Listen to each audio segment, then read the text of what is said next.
అందరు నిద్రపోయారు. కానీ రామాపురం ఊర్లో రాత్రి 12 గంటల తర్వాత ఎవ్వరూ బయటకు రారు. ఈ మేము ఎందుకు అని ఎవరైనా అడిగితే ఊరి పెద్దలు ఒకటే మాట చెప్తారు. అది తెలుసుకోవాలని ప్రయత్నిస్తే ప్రాణం కూడా పోవచ్చు. రమేష్ అనే ఒక సాఫ్ట్వేర్ అబ్బాయి 10 సంవత్సరాల తర్వాత తన అమ్మమ్మ ఊరికొచ్చాడు. మొదటి రాత్రే అకస్మాత్తుగా కరెంట్ పోయింది.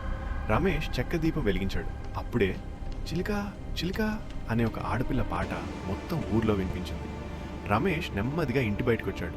ఊర్లో ఒకే ఒక్క దీపం వెలుగుతోంది. అది పులి చెట్టు దగ్గర. అక్కడ పచ్చ చీరలో ఒక ఆడది నిలబడుంది. కానీ ఆమె కాళ్ళు భూమిని తాకడం లేదు. రమేష్ భయంతో అడిగాడు, ఎవరు మీరు? ఆమె నెమ్మదిగా తల పైకెత్తి చూసింది. ఆమెకు కళ్ళే లేవు. అదే క్షణంలో మొత్తం ఊర్లో కుక్కలు గట్టిగా అరవడం మొదలుపెట్టాయి. ఆ ఆడది నవ్వుతూ చెప్పాడు, ఈ ఊరు నన్ను మర్చిపోయింది, కానీ నేను ఈ ఊరిని మాత్రం ఎప్పటికీ వదలలేదు. మరుసటి రోజు ఉదయం రమేష్ కనిపించలేదు. అతని బ్యాగ్, చెప్పులు ఇంటి బయటే ఉన్నాయి. అప్పటి నుంచి ప్రతి అమావాస్య రాత్రి ఒక కొత్త వ్యక్తి ఊరికొస్తాడు. కానీ ఆ వ్యక్తి మళ్ళీ ఎప్పుడూ కనిపించడు. అందుకే రామాపురం ఊర్లో రాత్రి 12 గంటలు కొట్టగానే ప్రతి ఇంటి తలుపులు మూసేస్తారు.